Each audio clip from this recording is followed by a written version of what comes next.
Presiden Republik Indonesia Prabowo Subianto menggelar rapat terbatas bersama sejumlah Menteri Kabinet Merah Putih di Istana Negara Jakarta hari ini. Menteri yang hadir diantaranya Menteri SDM Bahlil Lahadalia dan Menko Infrastruktur dan Pembangunan Kewilayahan Agus Harimurti Yudhoyono. Presiden Prabowo menggelar rapat terbatas dengan sejumlah Menteri Kabinet Merah Putih di Istana Negara Jakarta hari ini. Menteri yang pertama kali keluar dari istana adalah Menteri SDM Bahlil Lahadalia. Saat ditanya apa hasil rapat tersebut, Bahlil memaparkan 3 poin pembahasan, di antaranya pemaparan program listrik masuk desa, progres lifting minyak nasional, hingga persoalan kedaulatan negeri. Usai Bahlil, nampak pula Menko Infrastruktur dan Pembangunan Kewilayahan Agus Harimurti Yudhoyono yang masuk melalui pintu pilar Istana Negara. AHY mengungkapkan dirinya memenuhi panggilan Presiden untuk membahas sejumlah isu strategis. Salah satunya adalah polemik kereta cepat Jakarta-Bandung Wush yang saat ini menjadi perbincangan publik.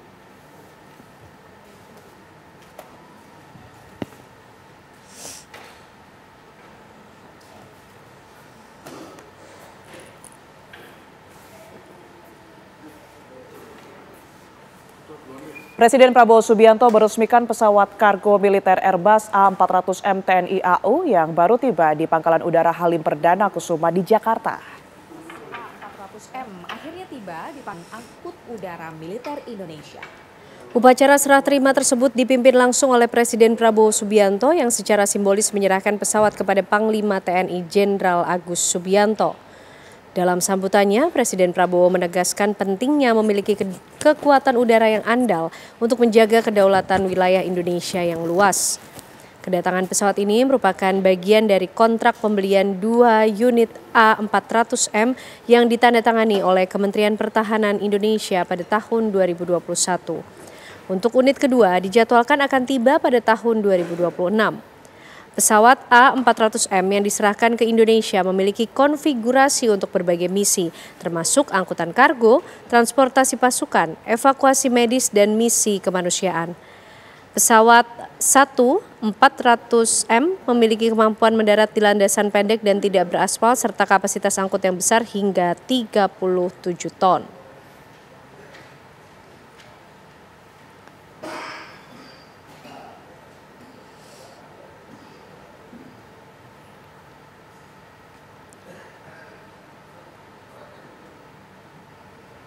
Komite 4 DPD RI menggelar rapat kerja di gedung DPD RI untuk membahas hubungan fiskal antar pemerintah, optimalisasi pendapatan asli daerah, hingga efisiensi belanja daerah. Rapat fokus pada upaya meningkatkan kapasitas fiskal daerah dan penyesuaian tambahan kebijakan dana atau TKD. Sejumlah anggota DPD menyorot adanya pemotongan TKD hingga 80% yang dinilai memberatkan daerah. Purbaya Yudisadewa menegaskan pemerintah perlu transparan dalam menjelaskan dasar penyesuaian tersebut. Purbaya menambahkan pemerintah saat ini terus berkoordinasi dengan daerah untuk memastikan penyerapan anggaran tepat sasaran dan efisien. DPD RI mendorong pemerintah pusat dan daerah terus berkolaborasi agar penyerapan anggaran dan penyesuaian TKD dapat berjalan seimbang dan setiap daerah dapat mendukung pembangunan nasional secara merata dan berkeadilan.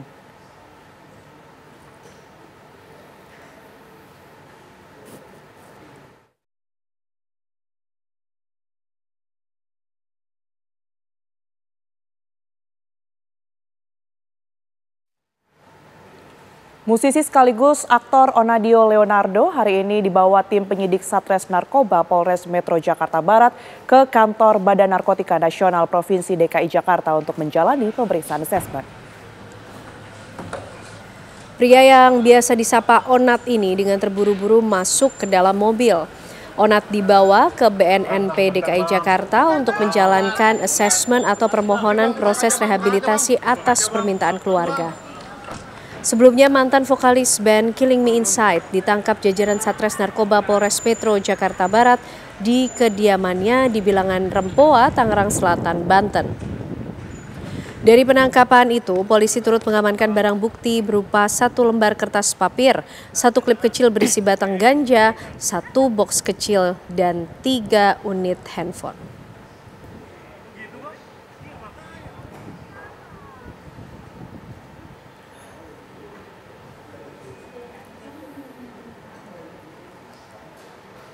Wakil Presiden Republik Indonesia Gibran Rakabuming Raka melayat ke Keraton Kasunanan Surakarta Hadiningrat untuk menyampaikan duka cita atas wafatnya Raja Sri Susuhunan Pakubuwono XIII PB 13 Ahad petang 2 November 2025. Rombongan Wakil Presiden tiba sekitar pukul 18:05 waktu Indonesia Barat. Wapres datang disambut Gubernur Jawa Tengah Ahmad Lutfi, Wali Kota Solo Respati Ardi, serta sejumlah pejabat dari TNI Polri. Mereka datang beberapa menit sebelum Gibran tiba di keraton. Didampingi kerabat-kerabat keraton, Gibran berjalan menuju Pendapa Ageng Sasana Sewakal, tempat jenazah PB 13 disemayamkan. Hadir juga pimpinan Pura Mangkunegaran Solo, KG PAA Mangkunegaran 10. Di depan peti jenazah, Gibran berdoa dan memberikan penghormatan terakhir serta menyampaikan bela sungkawa langsung kepada pihak keluarga. Menurut kerabat keraton Kanjeng Pangeran Haryo, KPH Edi Wirabumi, kedatangan Gibran membawa suasana haru namun juga menenangkan bagi keluarga besar keraton.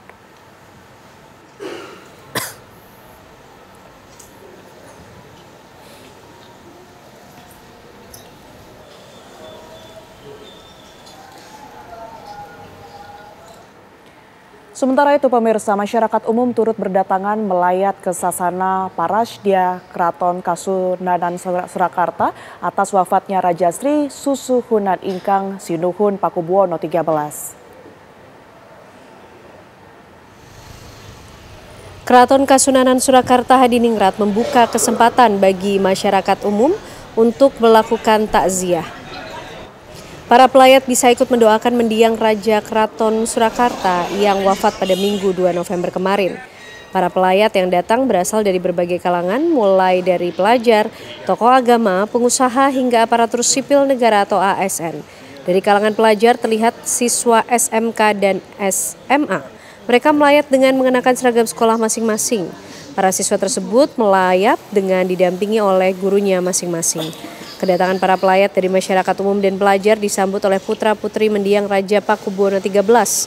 Selain itu, sejumlah kerabat keraton juga ikut menyalami para pelayat yang memberikan doa dan penghormatan terakhir kepada sang raja.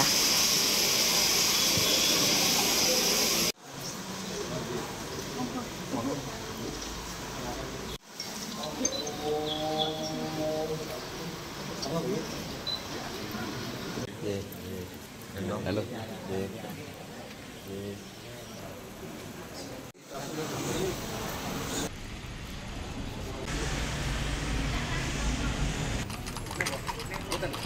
Kami ajak Anda pemirsa bergabung dengan rekan kami Agus Saptono dari Solo, Jawa Tengah. Selamat malam Agus, bagaimana informasi terbaru atau kemudian agenda apa yang sedang berlangsung di Keraton Surakarta atau Keraton Kasunanan Surakarta?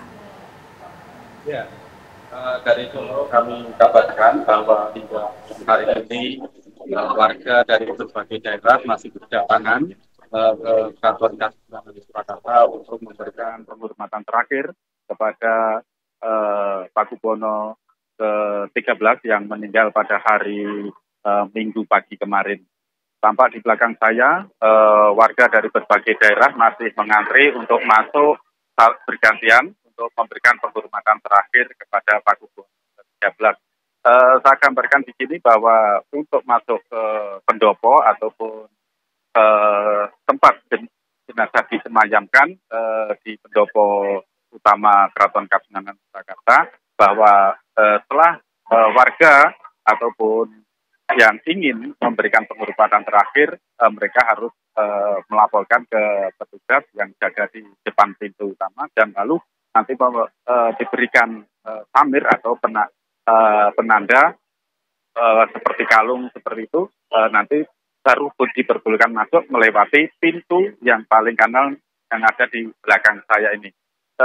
Setelah nanti tutup saling bergantian, mereka akan diberi waktu maksimal hanya 3-5 menit.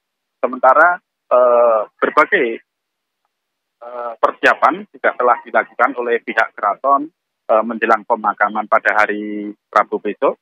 Tadi salah satunya siang tadi adalah gladi bersih untuk kereta jenazah atau kereta kudanya yang akan digunakan untuk mengangkat melihat ataupun membawa jenazah Pak Sugiono ke-13 menuju Loji Gandrung. Tadi kereta berwarna putih dikeluarkan dan setelah gladi bersih mengelilingi Keraton Kasunanan Surakarta.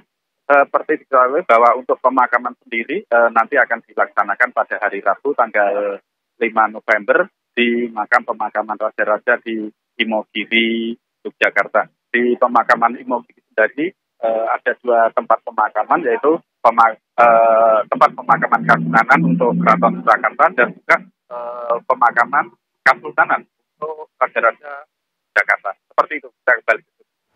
Baik, Agus, lantas bagaimana kemudian pengamanan yang dikerahkan di sekitaran Keraton Kasunanan Surakarta hari ini dan juga menjelang pemakaman di hari Rabu mendatang? Ya, untuk pengamanan sendiri seperti saya lihat beberapa dari petugas dari kepolisian maupun TNI dan juga pengamanan dari pihak keraton sendiri hingga saat ini masih berlangsung, dan juga dari Satlantas Polresta Surakarta juga masih standby di wilayah ataupun di kawasan Keraton Kasunanan Surakarta. Baik, terima kasih atas laporan yang Anda berikan, Agus Sabtono langsung dari Solo, Jawa Tengah. Selamat bertugas kembali. Pemirsa, mantan Direktur PT KAI Ignatius Jonan mendatangi Istana Negara untuk memenuhi undangan dari Sekretaris Kabinet Teddy Indrawijaya. Seluruhnya akan kami hadirkan di Apa Kabar Indonesia Malam sesaat lagi. Mantan Direktur PT KAI Ignatius Jonan mendatangi Istana Negara untuk memenuhi undangan dari Sekretaris Kabinet Teddy Indrawijaya. Ignatius Jonan mengaku tidak mengetahui akan membahas apa dengan Presiden Prabowo Subianto. Bahkan ia tidak menyiapkan materi apa saja yang akan disampaikan kepada Presiden Prabowo. Selain Ignatius Jonan, Direktur Utama PT KAI Bobi Rashidin juga turut mendatangi Istana Negara. Ia mengaku tak banyak membahas proyek serta proyek kereta cepat dalam pertemuannya bersama dengan Presiden. Kendati demikian, Bobi memastikan bahwa pembahasan soal kereta cepat akan segera dilakukan dalam waktu dekat.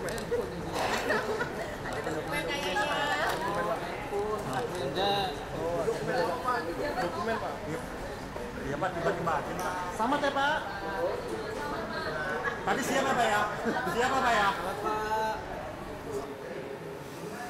Terus terang tadi tidak banyak membahas mengenai itu, ya lebih banyak membahas mengenai layanan kereta komuter, terutama yang ada di Jabodetabek. Ya, tapi beliau sedikit menyinggung bahwa ini akan segera dibicarakan, yang untuk kereta cepat itu. Lagi dibicarakan antara dengan pemerintah juga tentunya. Yang jelas PT Kereta Cepat Indonesia Cina sangat patuh dan taat kepada hukum, dan kami sangat mendukung permintaan-permintaan data atau kesaksian dari KPK. Pemirsa, Zionis kembali mengkhianati perjanjian gencatan senjata. Atas perintah Netanyahu, Israel kembali membombardir jalur Gaza. Ya, padahal Presiden Amerika Serikat Donald Trump mengklaim gencatan senjata antara Israel dan Hamas tengah memasuki fase kedua. Lantas, sampai kapan warga Gaza hidup di bawah bayang-bayang perjanjian damai rapuh yang bisa retak kapan saja? Pemirsa, Ketua Umum PDIP Megawati Soekarnoputri menyampaikan bahwa hubungan dirinya dengan Presiden Prabowo Subianto akrab dan baik-baik saja. Bahkan Megawati ini mengirimkan anggrek berwarna merah putih pada saat ulang tahun dari Presiden Prabowo 17 Oktober lalu. Apa kemudian makna di balik simbol tersebut? Apakah ini juga termasuk membuka peluang PDIP untuk bergabung dalam pemerintahan Presiden Prabowo? Kami hadirkan jawabannya untuk Anda usai jeda.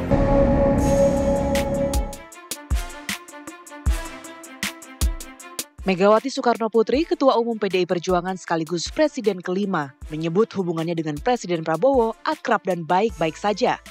Hal ini disampaikan Mega saat berbicara dalam seminar memperingati 70 tahun Konferensi Asia Afrika di Blitar, Jawa Timur pada Sabtu kemarin. Tak hanya itu, pada saat Presiden Prabowo ulang tahun pada 17 Oktober lalu, Mega mengirimkan anggrek merah dan putih sebagai hadiah istimewa. Pernyataan dan sikap Megawati seakan menjawab keraguan publik adanya komunikasi yang buntu antara Presiden Prabowo dan Ketua Umum PDI Perjuangan ini. Pasalnya, komunikasi kedua tokoh seakan terhenti usai Presiden Prabowo memberikan amnesti bagi Sekjen PDIP Hasto Kristianto pada 1 Agustus. Kedua tokoh ini baru bersua kembali saat Presiden menyampaikan keterangan di Istana pada 1 September terkait aksi unjuk rasa di DPR. Saat itu Megawati berada di sisi kiri Presiden bersama Ketua Umum Partai Politik pendukung pemerintah dan pejabat tinggi lainnya. Akankah kiriman anggrek dan pernyataan Mega yang menegaskan hubungannya akrab dengan Presiden menjadi sinyal terbukanya peluang PDIP masuk dalam koalisi pemerintah? Ya pemirsa, Ketua Umum PDIP Megawati Soekarno Putri ini menyampaikan bahwa hubungan dirinya dengan Presiden Prabowo Subianto ini akrab dan baik-baik saja.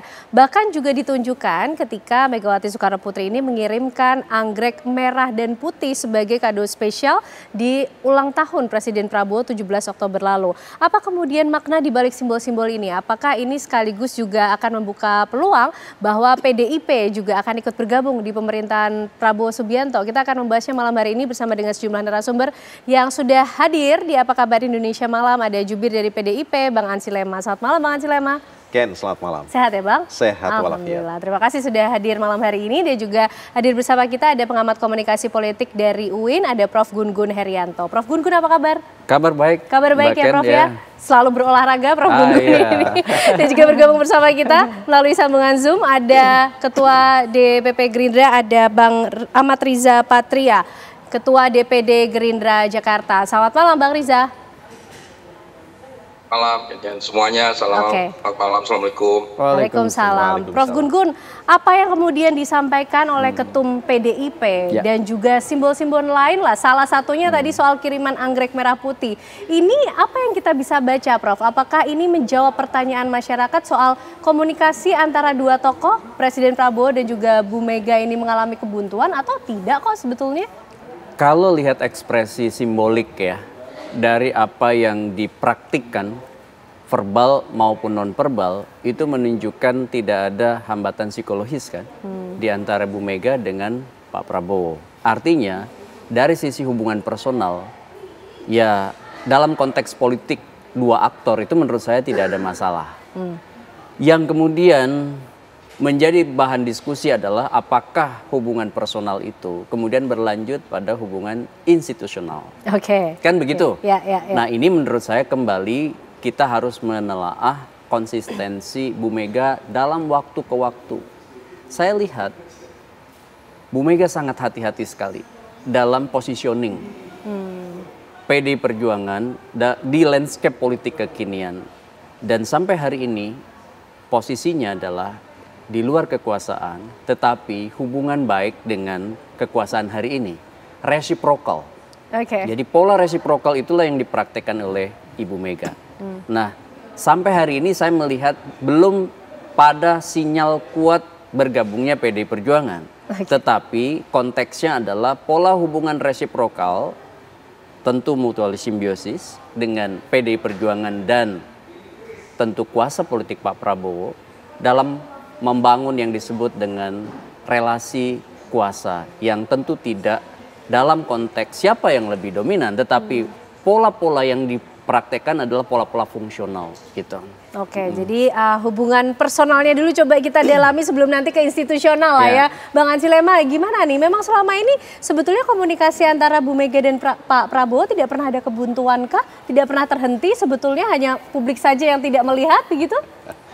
Jadi komunikasi nasi goreng, terus kiriman anggrek merah putih, itu menunjukkan bahwa kedua tokoh ini bersahabat baik. Dan secara historis kita lihat bahwa persahabatan ini itu berlangsung sudah sangat lama.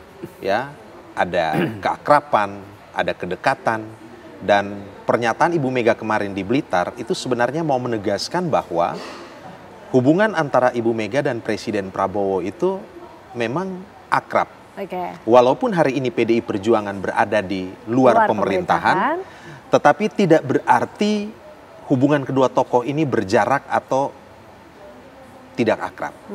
Ya, jadi seperti tadi kata Prof. Gun-Gun, tidak ada hambatan psikologis maupun juga tidak ada hambatan politis. Justru kami melihat bahwa memang hubungan kedua tokoh ini memang sudah melewati berbagai macam episode sejarah ya, fase-fasenya. Pernah bersanding bersama-sama menjadi calon presiden dan calon wakil presiden, tetapi kemudian pernah juga berkontestasi walaupun Ibu Mega mendukung tokoh yang lain begitu. Jadi hampir ada di semua situasi gitu situasi ya? Semuanya ada, tetapi walaupun ada kontestasi ya, kemudian dalam tanda petik setelah selesai itu proses rekonsiliasi itu berjalan dengan baik, dan walaupun hari ini PDI berada di luar kekuasaan, sikap politik Ibu Mega dan PDI Perjuangan itu jelas bahwa kita perlu memastikan bahwa pemerintahan Presiden Prabowo ini berjalan secara efektif sehingga agenda-agenda kerakyatan, agenda-agenda kebangsaan itu bisa berjalan dengan baik. Itu poinnya. Bahkan kan beberapa waktu lalu ketika Mensesnek itu datang bertemu Ibu Mega memberi pesan, jaga Presiden Prabowo. Kan begitu. Itu pernyataan itu hanya bisa diucapkan kalau memang ada hubungan yang masuk dalam kategori deep connection. Deep connection, ya. Jadi ada kedekatan. Deep connection itu persahabatan antara dua tokoh yang memang di dalamnya ada kesamaan values, ada kesamaan ideologi, ide, gagasan, spirit, mimpi. Nah, jadi dan PDI Perjuangan dan Ibu Mega melihat apa yang dilakukan oleh Presiden Prabowo ini secara semangat, spirit itu sama, frekuensi. Satu frekuensi.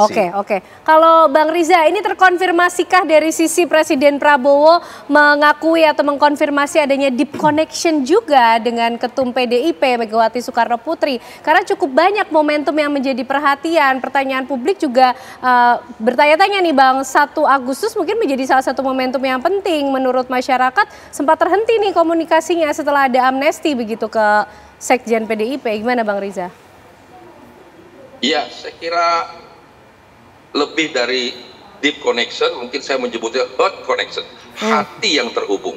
Jadi antara Soekarno, Bung Karno, Pak Sumitro sejak dulu memiliki hubungan yang baik, luar biasa, sekalipun punya pandangan yang kadang berbeda, tapi kedua tokoh bangsa itu selalu menunjukkan kepeduliannya, perhatiannya, dan dukungan kepada kepentingan bangsa, negara, dan rakyat.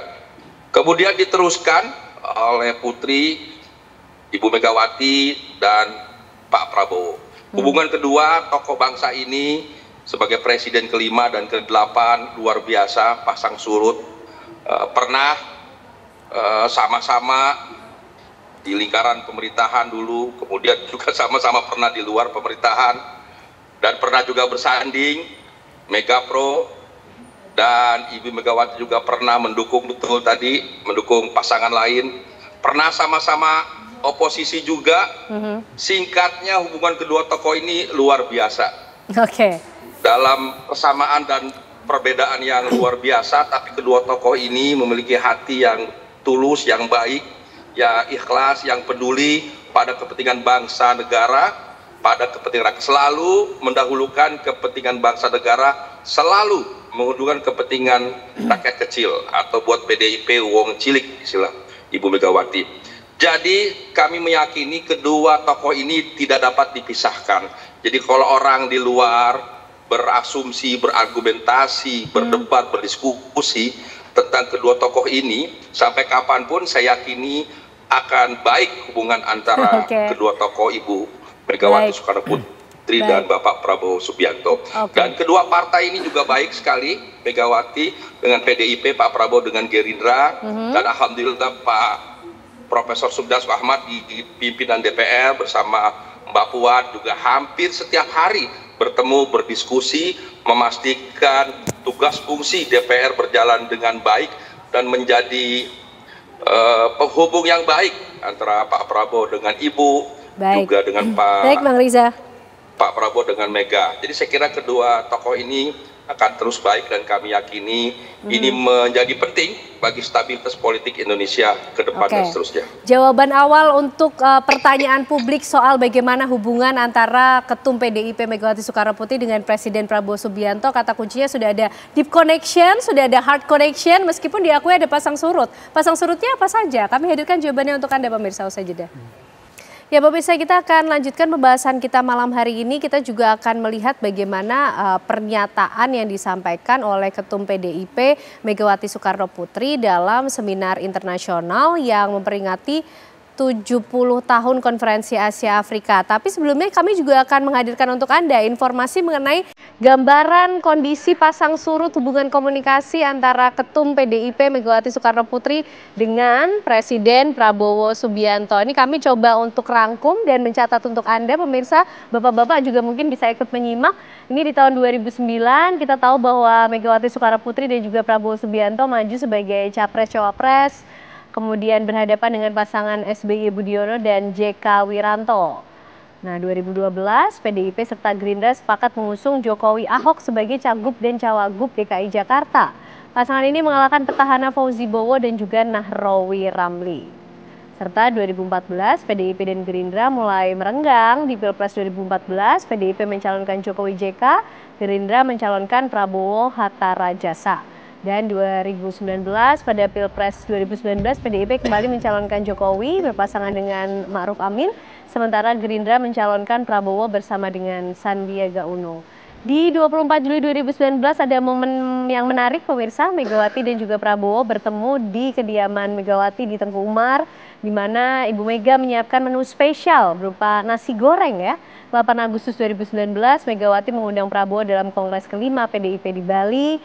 Dan berikutnya ada juga situasi lain 23 Oktober 2019 di mana Prabowo resmi bergabung dalam Kabinet Indonesia Maju sebagai Menteri Pertahanan. Pada Pilpres 2024 PDIP dan Gerindra kembali renggang. PDIP mengusung Ganjar Pranowo Mahfud MD, sementara Gerindra mengusung Prabowo dan Gibran. Dan 7 April 2025 suasana Idul Fitri, kedua tokoh nasional ini kembali bertemu di Tengku Umar. 2 Juni 2025, Megawati dan Presiden Prabowo kembali bertemu saat peringatan Hari Lahir Pancasila. Keduanya tampak berbincang dengan akrab pemirsa pada saat itu. Dan di 1 Agustus 2025, Presiden Prabowo memberikan amnesti bagi Sekjen PDIP Hasto Kristianto bersama dengan pemberian abolisi bagi mantan Mendak Tom Lembong yang juga cukup ramai serta menjadi sorotan publik nih kala itu. Di saat yang sama, Megawati juga meminta kader untuk mendukung pemerintahan Presiden Prabowo yang disampaikan dalam Bimtek PDIP di Bali.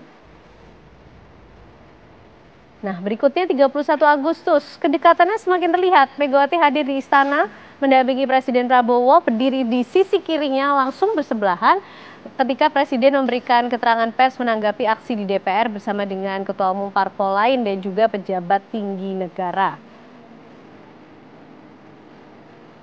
Dan di 17 Oktober 2025, Megawati ini mengirimkan anggrek berwarna merah dan juga putih saat ulang tahun dari Presiden Prabowo 17 Oktober. Dan sebelumnya pada ulang tahun Ketua Umum PDIP 23 Januari, Presiden juga mengirimkan bunga anggrek serta vitamin.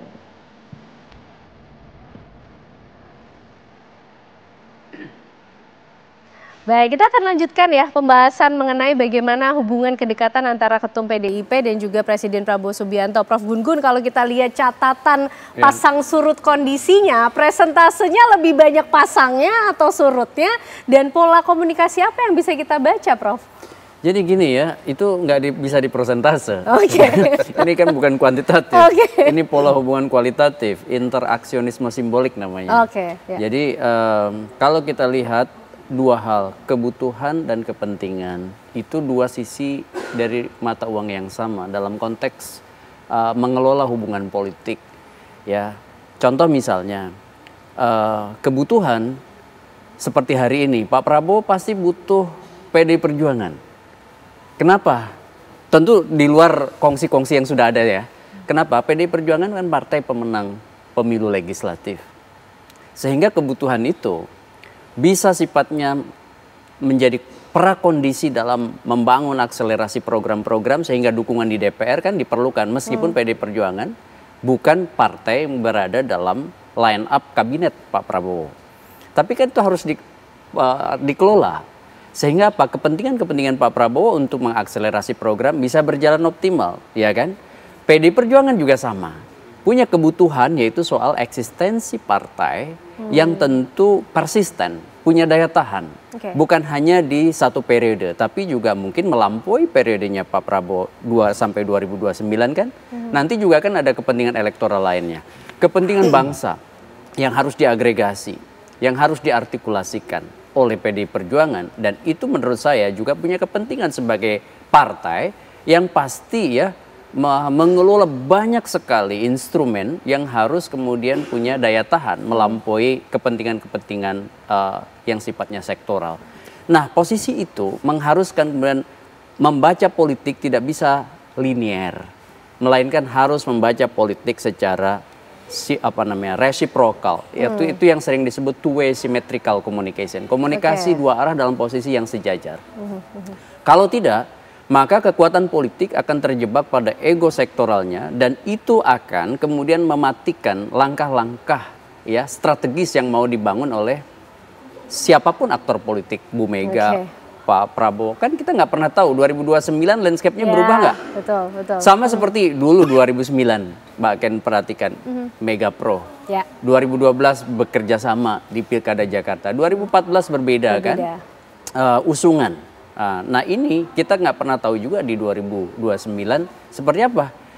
Kan kita juga dulu membayangkan misalnya Pak Jokowi sebagai bagian dari PD Perjuangan, ya kan? Waktu itu sebagai kader tiba-tiba misalnya ada turbulence dan menyebabkan PD Perjuangan harus kemudian merekalkulasi posisi politiknya PD Perjuangan.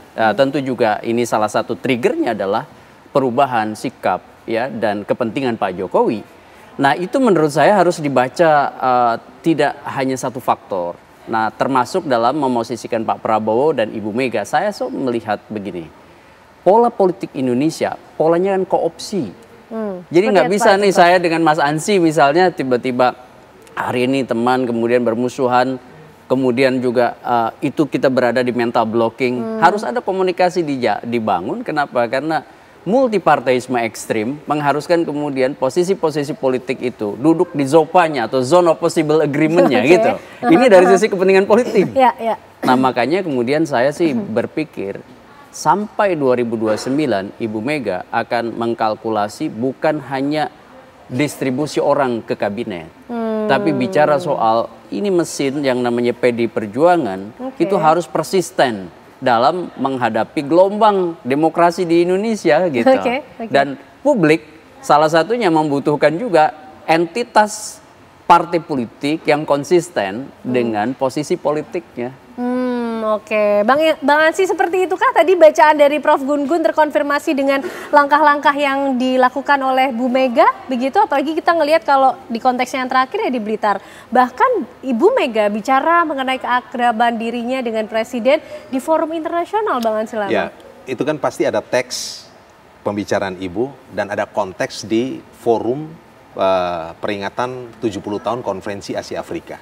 Sebenarnya Ibu itu dalam kondisi yang happy, Ibu tuh dalam kondisi yang betul-betul memberi apresiasi dan menghargai ya langkah-langkah politik luar negeri dan upaya-upaya diplomasi yang dilakukan oleh Presiden Prabowo Subianto. Ya, kita tahu Presiden Prabowo Subianto itu begitu getol memainkan diplomasi perdamaian, politik perdamaian untuk mendorong misalnya dalam kasus Israel-Palestina, Gaza dan sebagainya. Bahkan juga diapresiasi dan bahkan memberikan pidato yang luar biasa di forum PBB. Dan peringatan 70 tahun kemarin, Ibu melihat bahwa apa yang dimainkan oleh Presiden Prabowo, kita tahu bahwa sejak awal dilantik sampai hari ini kalau tidak salah ada 35 kali Presiden Prabowo itu mengelilingi 4 benua ini ya untuk melakukan membangun komunikasi internasional di fora-fora internasional dengan negara tetangga ataupun mitra-mitra kerjasama dunia internasional. Dan Ibu melihat itu spiritnya itu spirit persis sama yang dilakukan oleh Bung Karno begitu. Lagi-lagi ada semangatnya ada yang ada sama. Semangat berupaya untuk membangun kerjasama internasional, memperkuat perdamaian, dan dasar dari perdamaian dan kerjasama internasional ini adalah penghormatan terhadap kemanusiaan. Dan kita tahu kalau bicara konferensi Asia Afrika itu kan Bung Karno berkumpul dengan para pemimpin dunia, negara-negara yang baru merdeka, yang ingin punya kedaulatan, dan kemudian melahirkan Dasar-Sila Bandung dan melahirkan gerakan non-blok.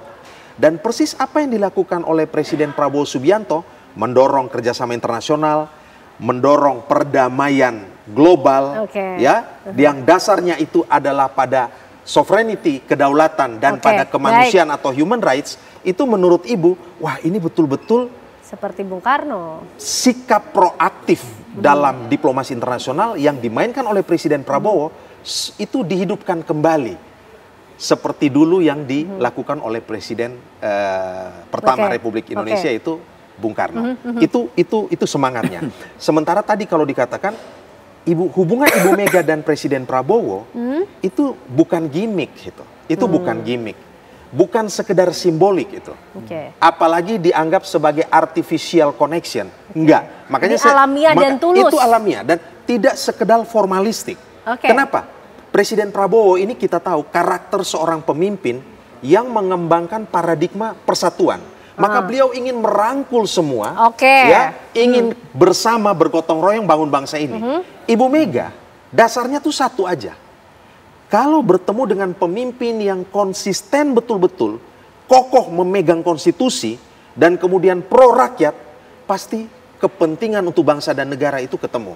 Dan dua tokoh ini bertemu di frekuensi yang sama, ya, yang satu ingin mendorong bahwa persatuan itu menjadi hal yang perlu, bahkan Pak Prabowo katakan kan, satu musuh aja itu sangat banyak. One enemy, too much.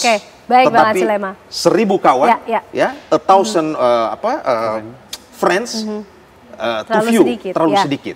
Dan Ibu Mega melihat bahwa hari ini memang, walaupun kami berada di luar kekuasaan, kami juga bisa ikut bergotong royong membangun sampai situ dulu, karena nanti kita ada masanya untuk bicara mengenai hal itu. Tapi ya Bang Riza, ini kalau menurut PDI frekuensinya sudah sama yang dilakukan Presiden Prabowo seperti yang dilakukan oleh Bung Karno juga kala itu, Bang Riza. Kalau bicara mengenai kebutuhan dan kepentingan yang tadi juga sempat disinggung oleh Prof. Gun-Gun, apa kemudian yang dilihat dari Presiden Prabowo? Apakah juga tengah menyiapkan langkah strategis tertentu ke depan? Ya tentu bagi Pak Prabowo, Ibu Megawati Soekarno Putri, Partai PDIP adalah satu sahabat, saudara yang sangat penting, sangat berharga bagi Pak Prabowo, bagi partai, dan bagi bangsa dan seluruh rakyat Indonesia. Pak Prabowo selalu mengedepankan pentingnya persatuan dan kesatuan. Beliau menyadari bahwa bangsa kita bangsa yang besar, ya. Masalah kita sangat kompleks, kita akan segera bangkit maju tentu dengan cara bersatu, harus kompak, harus solid, harus bersama-sama, harus gotong royong. Sehingga bagi Pak Prabowo, semua partai politik, semua ormas, semua organisasi, semua komunitas, buruh, mahasiswa, perempuan, siapapun di Republik ini, beliau ingin semua bergerak bersama membangun bangsa. Terlebih PDIP, partai pemenang pemilu 3 kali, luar biasa. Jadi apalagi hubungan sebelumnya Bung Karno, Pak Sumitro, tadi juga disampaikan bahwa Bung Karno juga sebagai pemimpin yang menyadari pentingnya diplomasi politik dunia dengan pemimpin dunia, dan alhamdulillah Pak Prabowo mengikuti jejak penting sejarah Presiden pertama menyadari pentingnya membangun diplomasi luar negeri, komunikasi politik luar negeri yang penting.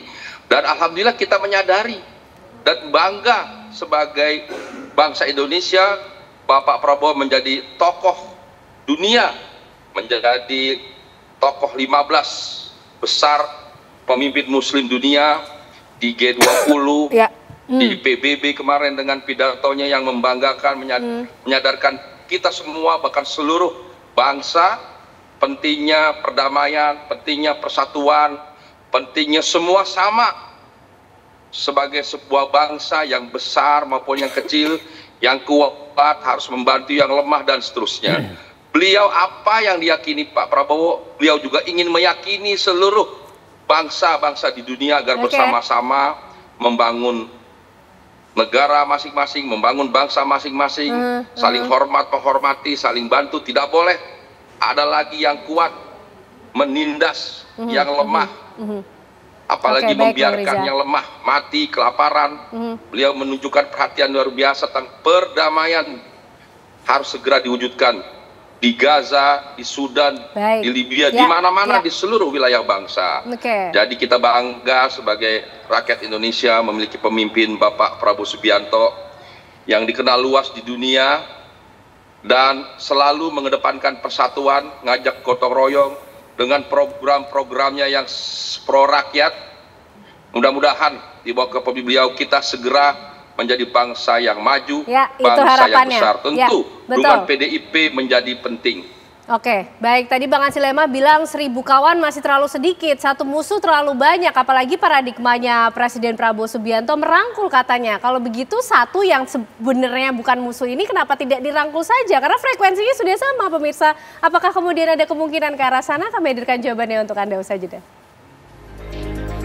Kita lanjutkan pemirsa pembahasan malam hari ini membaca bagaimana keakraban dari Megawati Soekarnoputri dengan Presiden Prabowo Subianto. Apakah kemudian juga bisa menjawab pertanyaan masyarakat yang mungkin sudah sering sekali muncul ketika ada pertemuan antara dua tokoh besar ini. Bang Riza, terbukanya peluang untuk PDIP masuk bergabung dalam pemerintahan Prabowo Subianto. Apakah seperti yang tadi disampaikan Bang Ansi Lema, PDI mengcapture bahwa Pak Presiden ini semangatnya merangkul. Artinya tidak ada satupun yang berada di luar pemerintahan atau seperti apa, Bang? Ya seperti yang sering kami sampaikan, bagi Pak Prabowo semua partai politik, organisasi, semua anak bangsa, Bapak selalu ingin merangkul, mengajak untuk bersama-sama membangun bangsa. Tentu terlebih PDIP sebagai partai pemenang pemilu 3 kali dengan pengalaman yang luar biasa di bawah kepemimpinan Ibu Megawati. Namun sekali lagi kami tidak bisa mendahului apalagi mengintervensi. Tentu harapan Bapak Prabowo sudah sangat jelas, siapapun Bapak ingin ikut terlibat aktif membangun bangsa. Tinggal masalahnya kami serahkan kepada PDIP seperti apa. Memang PDIP ini Ibu Mega ini politisi yang hebat, yang ulung, yang selalu bisa menempatkan pada posisi yang pas, sehingga dalam dinamika politik 3 tahun ini selalu menang. Mungkin Prof. Gunggun nanti bisa menjelaskan. Hari ini mendukung Bapak Prabowo, jaga Pak Prabowo, bantu pemerintah, tapi secara de jure masih di luar, tapi secara de facto dukungannya tidak kalah dengan partai-partai yang ada di pemerintahan. Ini salah satu kehebatan kepiawaian Ibu Megawati, dan Prof. Gunggun lah yang menjelaskan. Namun bagi kami penting dukungan kerjasama yang baik dengan Ibu Megawati, dengan PDIP. Di DPR sudah ditunjukkan oleh Bang Dasko dengan Mbak Puan, hubungan yang sangat baik PDIP dengan Gerindra yang harmonis atas kedua tokoh muda ini, mewakili Pak Prabowo dan seterusnya. Dan tentu sekali lagi yang paling penting adalah kontribusi terbaik semua partai politik termasuk PDIP di bawah kepemimpinan Bapak Prabowo untuk sama-sama melakukan gerakan pembangunan, percepatan pembangunan agar segera kita dapat mengentaskan kemiskinan. Bapak Prabowo tidak ingin lagi ada yang kelaparan, tidak ingin lagi ada yang miskin, yang susah, yang tidak sekolah, yang tidak sehat. Semua program-program pemerintah sekarang adalah program-program pro rakyat, khususnya masyarakat kecil, di pedesaan, di kampung-kampung, di daerah-daerah terluar, terpencil. Program juga di tahun ini, di periode Bapak Prabowo ini, semua desa nanti akan dialihkan listrik, internet dan semuanya. Jadi program-program beliau adalah program pro rakyat, seperti juga PDIP. Baik, Bang Ansi Lema, Pak Prabowo ingin merangkul semua, yang penting aktif ikut membangun negara. Tapi soal sikap gimana PDI saja? Gimana PDI per hari ini, Bang, sikapnya? Sikap PDI itu kan sudah ditentukan dalam Kongres 5 kemarin di Bali.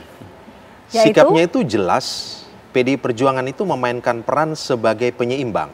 Penyeimbang itu artinya tidak memainkan peran sebagai oposan atau oposisi, tidak juga berkoalisi.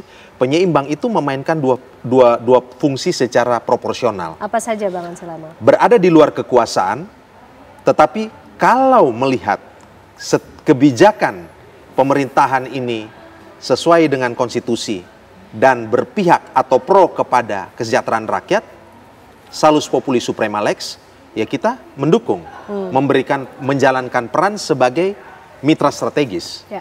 Tetapi kalau tidak sesuai dengan konstitusi dan tidak sejalan dengan agenda-agenda kerakyatan, tidak berpihak kepada masyarakat, maka kita memainkan peran kritisisme, ya, mitra kritis. Jadi kita tetap bermitra dengan Presiden Prabowo, Partai Gerindra, tetapi tetap bisa kritis, memainkan peran checks and balances. Dan itu hal yang biasa.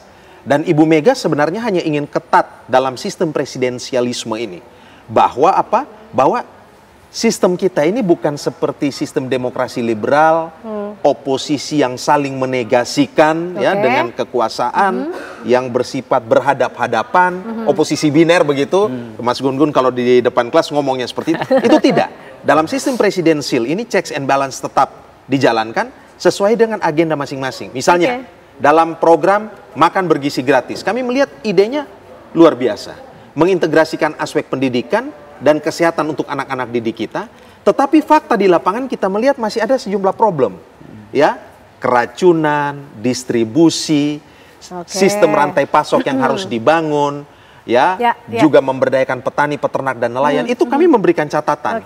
Jadi proporsional ini tetap kami dorong penuh.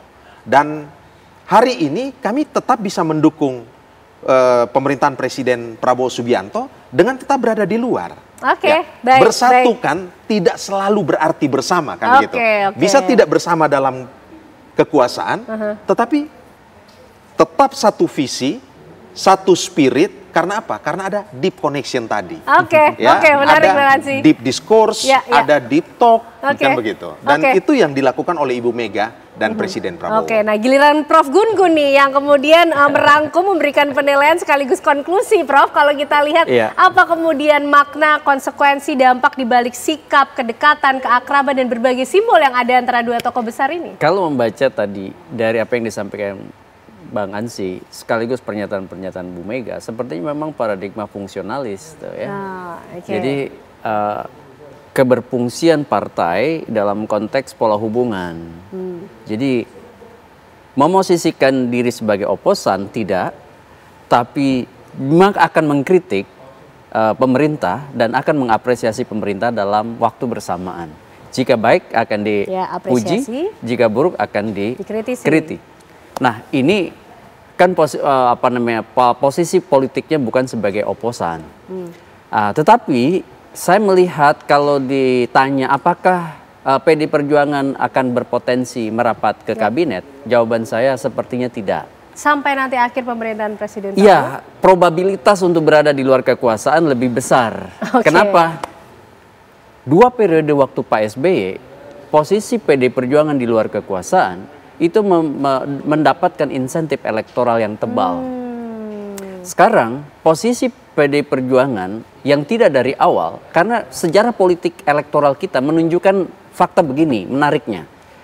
Posisi politik yang jelas sebagai pengusung utama atau sebagai oposan utama di luar kekuasaan, sebagai partai di luar kekuasaan yang utama, itu biasanya mendapatkan insentif elektoral. Ketika Demokrat pengusung utama Pak SBY dapat insentif elektoral. Ketika PDI Perjuangan sebagai pengusung utama Pak Jokowi dapat insentif elektoral. Pun demikian ketika PDI Perjuangan berada di luar kekuasaan dan melakukan fungsi-fungsi oposisinya dalam tanda petik ya, itu dapat insentif elektoral.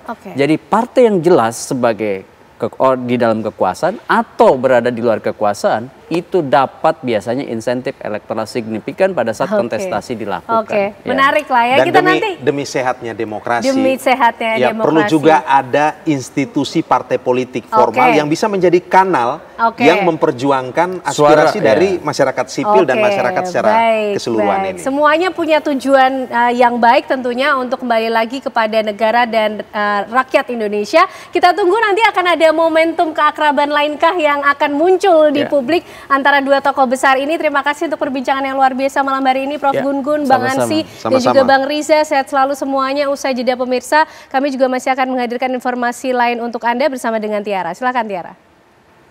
Ya, Ken dan juga pemirsa, sejumlah informasi lainnya masih akan kami hadirkan. Salah satunya adalah di hari kelima pasca tanggul jebol di Jati Padang, Jakarta Selatan. Petugas gabungan sumber daya air dan PPSU terus melakukan perbaikan. Informasinya akan kami hadirkan usai jeda. Pemirsa, audiensi atau rapat dengar pendapat yang digelar di Komisi 1 DPRD Garut terkait kasus kematian 3 warga Garut, Jawa Barat saat pesta rakyat pernikahan Wakil Bupati dengan anak Gubernur Deddy Mulyadi berlangsung ricuh. Berdasarkan Undang-Undang Pelayanan Publik Nomor 25 2009. Ya, peserta audiensi ini mengamuk hingga menggebrak meja di ruangan Komisi 1 DPRD Garut lantaran kecewa dengan penanganan penyelidikan yang dilakukan oleh polisi yang masih belum jelas status hukumnya. Mereka juga meminta Komisi 1 DPRD Garut untuk merekomendasikan audiensi ini dibawa ke rapat bersama Komisi 3 DPR RI di Senayan, Jakarta. Peserta audiensi juga akan menyurati DPRD Provinsi Jawa Barat agar ikut menggelar rapat serupa karena menurutnya ada keterlibatan Gubernur Jawa Barat dalam proses pernikahan anaknya di Pendopo Garut.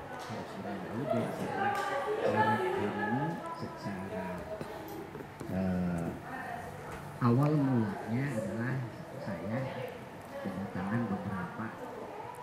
Sebuah video viral di media sosial memperlihatkan seorang warga negara asing asal Jerman yang marah-marah di sebuah SPBU.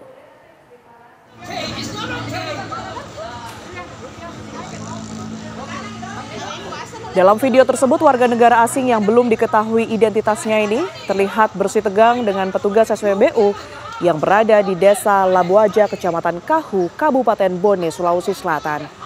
Bule tersebut cekcok dengan petugas SPBU usai ditolak mengisi BBM penuh karena tidak memiliki barcode. Petugas SPBU yang bertugas saat itu telah mengisi BBM sebanyak Rp400.000. Warga yang juga sedang antri BBM di SPBU tersebut terlihat berusaha melerai dan menenangkan WNA tersebut. Kasus ini sudah ditangani oleh pihak kepolisian Polres Bone dan dalam penyelidikan identitas WNA asal Jerman tersebut.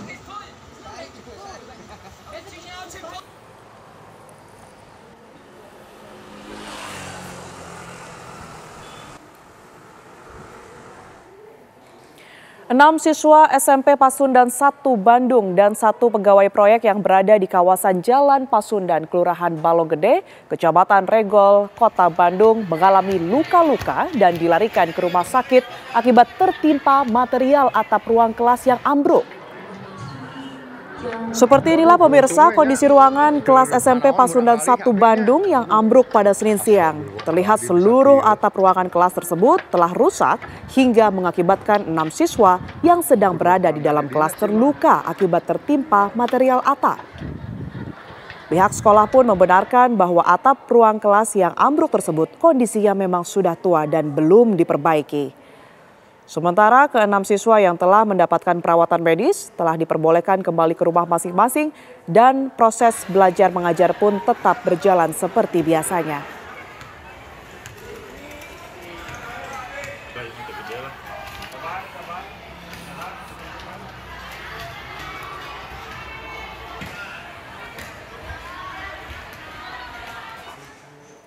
Banjir yang melanda kawasan Kaligawe, Semarang 10 hari terakhir ini mulai menunjukkan perbaikan. Kepala BNPB bersama Gubernur Jawa Tengah hari ini meninjau sejumlah titik kritis dan memastikan sejumlah langkah penanganan terpadu terus dimaksimalkan. Sejak banjir melanda wilayah Semarang, koordinasi antar instansi terus dilakukan. BNPB menyampaikan perintah langsung dari Presiden Prabowo menegaskan pentingnya pengecekan progres penanganan di lapangan. Hasil peninjauan menunjukkan kondisi banjir relatif membaik. Genangan yang masih terlihat dipastikan akan sepenuhnya surut dalam 2 hingga 3 hari ke depan. Penyebab utama banjir diketahui bersumber dari curah hujan ekstrim, mitigasi di darat dan udara digiatkan secara serentak.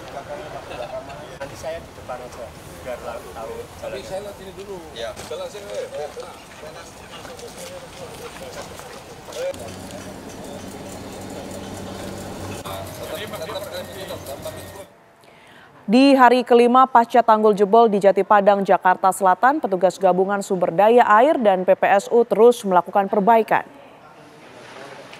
Beginilah kondisi tanggul dengan ukuran kurang lebih 25 meter dengan tinggi 1 meter, masih dalam perbaikan sementara. Petugas gabungan sigap menambal sementara tembok tanggul yang jebol di Kelurahan Jati Padang, Kecamatan Pasar Minggu, Jakarta Selatan. Penambalan darurat ini dilakukan menggunakan karung berisi pasir dan papan triplek. Meski sudah dalam perbaikan sementara oleh petugas, air kali Jati Padang masih menggenangi permukiman warga. Banjir masuk ke rumah warga sudah memasuki hari kelima. Curah hujan yang tinggi membuat tanggul tak dapat menahan derasnya luapan air.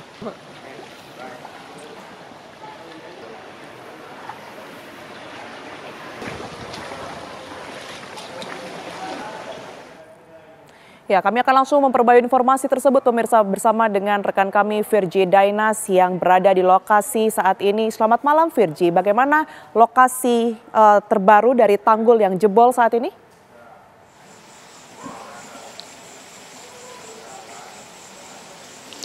Ya, selamat malam Tiara dan juga pemirsa. Saat ini kami berada di tanggul yang jebol di Jati Padang, Kecamatan Pasar Minggu, Jakarta Selatan. Juru kamera kami, Firdaus, akan mengajak Anda untuk melihat secara langsung bagaimana kondisinya. Jika sekarang ini memang update yang kami dapat, warga yang tinggal atau rumah yang sangat dekat dengan tanggul ini sudah meninggalkan lokasi. Dalam artian rumah ini sudah kosong karena tidak dihuni. Karena memang debit air yang masih terus berjalan ini, dan Kamis lalu saat puncak terjadinya tanggul jebol ini ketinggiannya hampir mencapai seleher orang dewasa. Berarti memang mereka harus terus meninggalkan lokasi untuk menyelamatkan diri. Dan juga jebolnya tanggul di kawasan Baswedan sepanjang hampir 20 meter ini memicu banjir ke pemukiman padat penduduk. Dan juga tingginya genangan air ini saat ini jika kami lihat ini bisa 10 cm hingga 20 cm. Dampak langsung pada warga ini, warga juga tadi sempat bercerita kepada kami saat di ujung sana. Mereka bercerita bahwasannya tanggul yang jebol ini bukan hanya merugikan secara material tapi juga psikis mereka, karena mereka merasa bahwasannya tanggul yang jebol ini membuat mereka harus lebih bekerja keras untuk memperbaiki rumah dan membeli barang-barang yang ada di rumah. Semua barang, pakaian dan milik beberapa warga ini tersapu banjir, tidak sempat diselamatkan karena memang tanggul jebol ini mendadak dan memang debit air yang cukup tinggi ini menyerang ke rumah-rumah warga dengan sangat cepat. Dan juga untuk tindakan tanggap darurat sendiri ini kelurahan sudah mendirikan tanggul sementara dengan karung pasir dan kayu. Walaupun ini sebenarnya kalau dari pandangan mata masih belum bisa menahan debit air secara maksimal karena debit air ini terus berjalan. Jika juru kamera kami bisa melihatkan secara langsung kepada Anda, masih ada beberapa sisi yang cukup deras dari air tanggul tersebut. Dan juga kami kembali lagi tadi di tindakan tanggap darurat sendiri ini, besok juga kabarnya Gubernur Provinsi DKI Jakarta akan langsung mengecek dan berkunjung langsung ke tanggul yang jebol ini. Dan juga ini juga didirikan puskesmas keliling untuk menangani potensi masalah kesehatan setelah banjir, karena memang ini banjir bersamaan dengan sampah-sampah yang kami tidak tahu juga datangnya dari mana.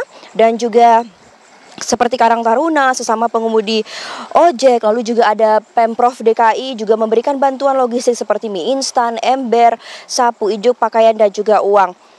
Hingga sampai saat ini kami juga mendapatkan informasi bahwasannya Pemprov DKI ini masih menghitung budgeting dalam memperbaiki ini, dan juga memang harapan warga ini tidak lain tidak bukan adalah berharap tanggul ini segera diperbaiki secara permanen agar kejadian serupa tak terulang dan pastinya warga bisa kembali tinggal dengan damai di rumah mereka. Dan juga saat ini status pendataan kami belum bisa memberikan jumlah secara langsung bagaimana berapa banyak warga yang terdampak dan berapa banyak kartu keluarga yang bisa dikonfirmasi karena sampai saat ini tadi kelurahan masih mendata jumlah warga yang sakit dan terdampak saat ini dengan banjir. Dan Tiara, kalau misalnya kita bisa lihat secara langsung, memang di beberapa sisi ini banjir tidak rata. Ada yang lebih tinggi sampai ke selutut kaki jika kita agak lebih dekat ke sini, lalu ada yang semata kaki dan juga ada yang beberapa wilayah sudah surut.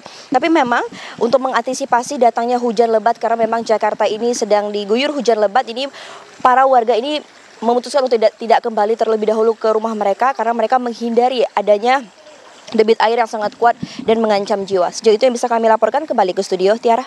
Terima kasih Virgi Dainas melaporkan langsung dari kawasan Tanggul Baswedan. Selamat bertugas kembali Virgi. Pemirsa, pohon beringin setinggi 20 meter yang berada di Jalan Minangkabau, Pasar Manggi, Setiabudi, Jakarta Selatan tumbang menimpa mobil hingga kabel listrik pada Senin sore. Beruntung 3 orang di dalam mobil selamat atas kejadian ini, namun arus lalu lintas di sekitar lokasi tak bisa dilalui. Hujan deras disertai angin kencang yang mengguyur wilayah DKI Jakarta pada Senin siang membuat pohon beringin di Jalan Minangkabau, Kelurahan Pasar Manggis, Kecamatan Setiabudi, Jakarta Selatan tumbang.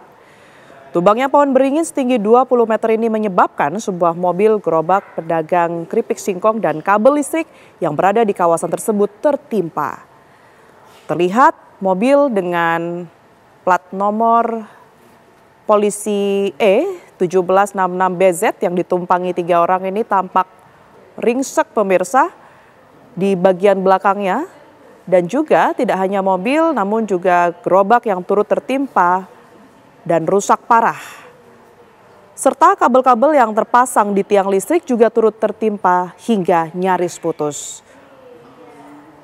Menurut korban, Evan Julian, pohon tersebut tumbang ketika dirinya tengah melintas di jalan tersebut bersama kedua orang tua pasangannya di saat hujan disertai angin kencang. Beruntung 3 orang penumpang yang berada di dalam mobil selamat atas peristiwa ini, namun arus lalu lintas dari arah Pancoran menuju Manggarai ditutup sementara.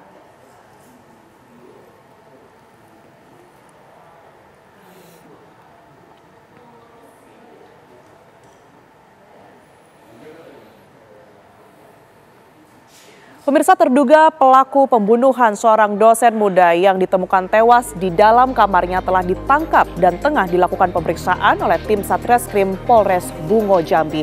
Informasinya akan kami hadirkan usai jeda. Pemirsa, ratusan buruh dari berbagai organisasi di Kota Bekasi, Jawa Barat menggelar aksi unjuk rasa di depan kantor Wali Kota Bekasi. Dalam aksinya, massa menuntut kenaikan upah 10 hingga 15% untuk tahun 2026. Sejumlah poster dan spanduk dengan beragam tuntutan juga dibawa sebagai bentuk protes buruh kepada pemerintah, salah satunya soal kenaikan upah 15% di tahun 2026 dan perundingan upah tahun 2026 yang dinilai lambat. Massa buruh menilai kenaikan upah tahun 2026 sekitar 500 hingga 700 ribu rupiah setelah dilakukan kajian atas ekonomi di Kota Bekasi. Namun Dewan Pengupahan Kota Bekasi belum bisa memberikan rekomendasi atas usulan buruh sebesar 15% untuk tahun 2026. Sementara itu pemirsa, Wali Kota Bekasi Tri Adianto yang menemui massa aksi berjanji akan memfasilitasi tuntutan para buruh atas usulan kenaikan upah tahun 2026.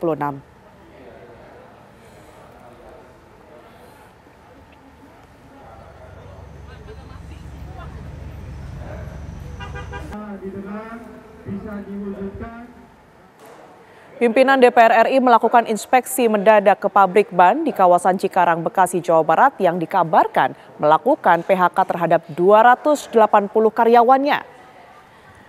Isu pemutusan hubungan kerja atau PHK massal di pabrik ban Michelin atau PT Multistrada Arah Sarana Tbk di Cikarang, Jawa Barat membuat pimpinan DPR turun langsung ke lapangan.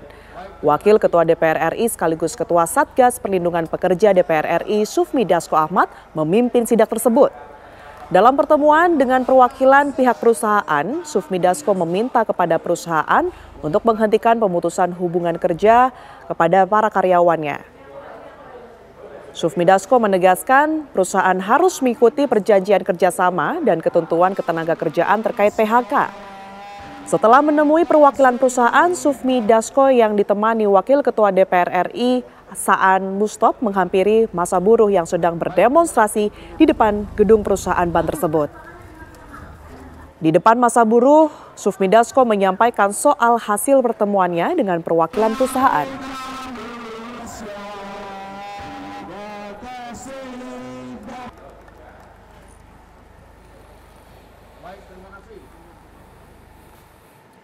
Aparat Reserse Kriminal Polres Metro Jakarta Selatan masih melakukan penyidikan mendalam guna mengungkap identitas dua kerangka manusia yang ditemukan di dalam gedung bekas kantor perusahaan finance di Kuitang, Senen, Jakarta Pusat. Di dalam gedung tersebut, dua kerangka manusia ditemukan dalam kondisi hangus dan sulit dikenali. Guna mengungkap identitas keduanya, aparat Satreskrim Polres Metro Jakarta Pusat mulai melakukan penyidikan mendalam. Sejumlah saksi baik dari vendor yang menemukan kedua kerangka maupun petugas keamanan gedung telah diperiksa. Petugas juga melakukan tes DNA kepada kedua keluarga korban hilang saat aksi unjuk rasa yang berujung kerusuhan pada 29 Agustus 2025 lalu. Dalam peristiwa tersebut, gedung tempat kedua kerangka ditemukan sempat menjadi sasaran pembakaran dan penjarahan oleh sejumlah orang.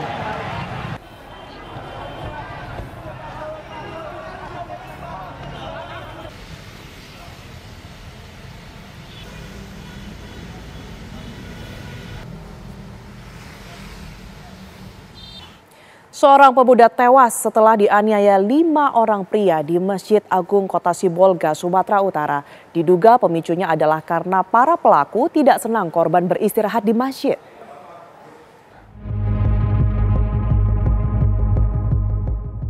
Kejadian naas menimpa Arjuna Tamaraya yang masih berusia 21 tahun. Ia dianiaya 5 orang sekaligus yang tidak kenal dengan korban. Mirisnya korban dianiaya di lingkungan Masjid Agung Sibolga, Sumatera Utara. Dari rekaman CCTV, pelaku menendang bergantian lalu menyeret korban keluar dan menaruh tubuh korban di pinggir jalan. Warga yang melihat kondisi ini membawa korban ke Rumah Sakit Umum Sibolga untuk mendapatkan perawatan medis. Namun akibat luka yang dialami, korban dinyatakan meninggal dunia. Paman korban Amrullah berharap kepada pihak kepolisian untuk dapat mengusut tuntas dan menangkap seluruh pelaku. Riwayat hidup almarhum, beliau sudah tidak memiliki orang tua. Dari kamilah keluarga orang tua almarhum yang dianggap ada di Sibolga ini.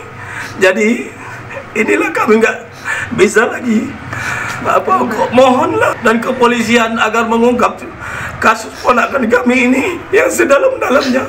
Itulah harapan kami. Hingga saat ini polisi terus mengumpulkan bukti dan keterangan saksi untuk mengetahui motif penganiayaan dari para pelaku. Dari Sibolga, Sumatera Utara, Suwandi Panggabean, TV One mengabarkan.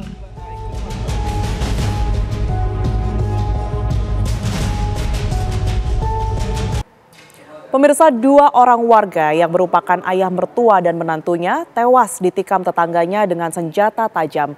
Keluarga korban yang tidak terima anggota keluarganya dibunuh mengamuk dan merusak rumah pelaku. Peristiwa ini terjadi di Goa, Sulawesi Selatan.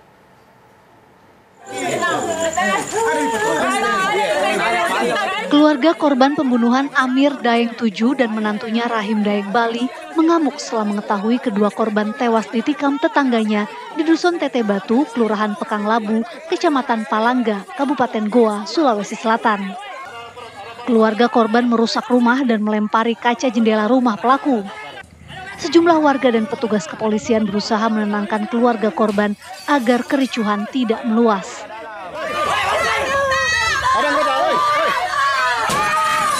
Kedua korban sempat dibawa ke puskesmas tempat, namun nyawa mereka tidak dapat diselamatkan.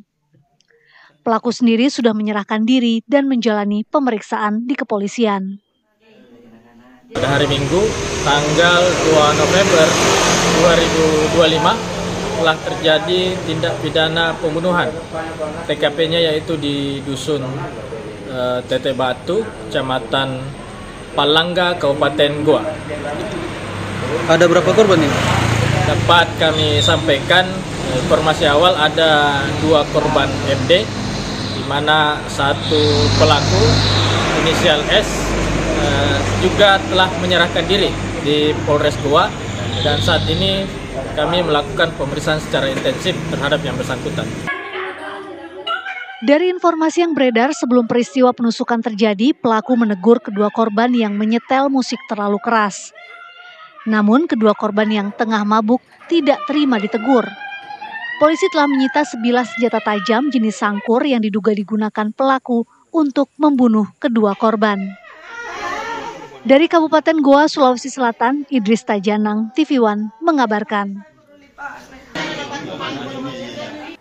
Komisi Pemberantasan Korupsi KPK melakukan operasi tangkap tangan atau OTT di Riau. Juru bicara KPK Budi Prasetyo menyatakan sudah ada 10 orang yang diamankan. Rencananya mereka yang diamankan akan dibawa ke Jakarta esok hari. Ada kegiatan tangkap tangan yang KPK lakukan di wilayah Provinsi Riau. Saat ini atau sampai dengan saat ini ada sekitar sejumlah 10 orang yang diamankan dalam kegiatan tangkap tangan. Tim masih di lapangan dan masih terus berprogres, jadi nanti kita akan terus update perkembangannya.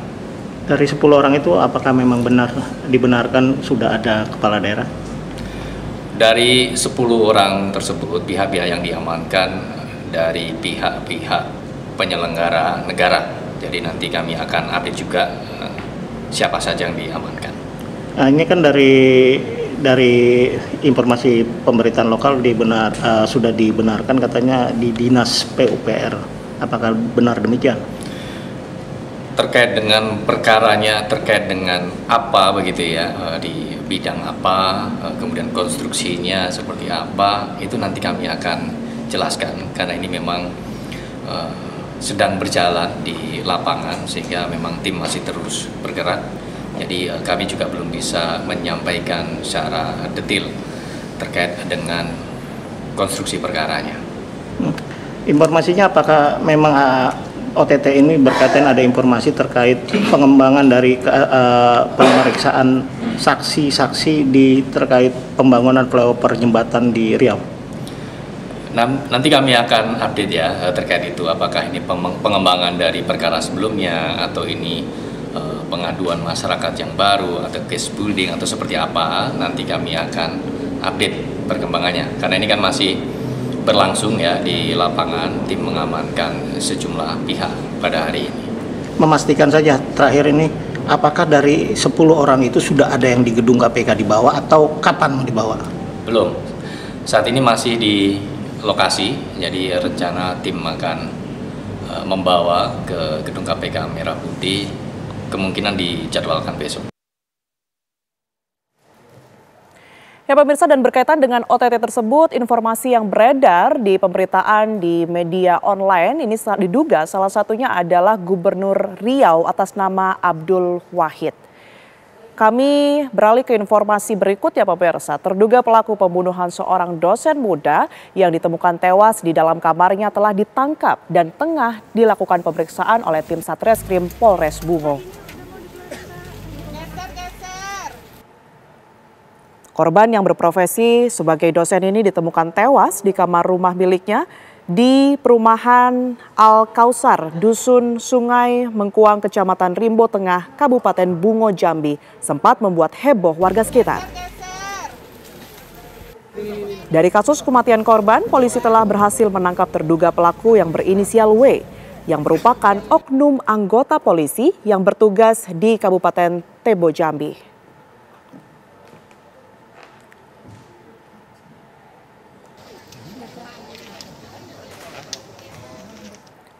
Ya, kami akan perdalam informasi tersebut pemirsa bersama dengan Kapolres Bungo Jambi yang saat ini sudah bergabung bersama kami. Selamat malam Pak Kapolres. Pak Kapolres. Selamat malam Mbak. Baik, ada informasi yang beredar bahwa kaitan dari pembunuhan ini adalah motif asmara. Tetapi diketahui bahwa pelaku ini juga mengambil sejumlah harta milik korban. Sebenarnya apa yang mendasari kejadian pembunuhan ini Pak Kapolres? Yang pertama saya jelaskan masih masalah motif ya. Motif tetap sampai dengan sekarang itu adanya hubungan asmara Mbak. Jadi ketika korban dengan pelaku itu mulai bulan April 2025 itu perkenalan melalui medsos, ya, medsos, kemudian saling tukar nomor WA. Dari situ mulailah antara korban dengan pelaku ini melakukan hubungan tanpa status. Jadi di sana sampai dengan pertengahan Juli itu makin akrab, sehingga mereka sering melakukan pertemuan. Dan untuk motif yang lain sampai dengan sekarang masih kita dalami berdasarkan dari bukti petunjuk yang nantinya akan kita kembangkan terus, Mbak. Baik, pihak kepolisian masih terus mendalami kasus ini. Terima kasih atas informasi yang sudah diberikan kepada kami, Kapolres Bungo Jambi AKBP Natalena Eko Cahyono. Selamat malam, Pak. Dan pemirsa, informasi tadi sekaligus menutup Apa Kabar Indonesia malam hari ini. Saya Tiara Harahap. Ya, dan saya Kenana pemirsa pamit undur diri, namun sesaat lagi program Fakta akan hadir untuk Anda. Terima kasih pemirsa, kami dari Apa Kabar Indonesia malam pamit. Selamat malam, sampai jumpa.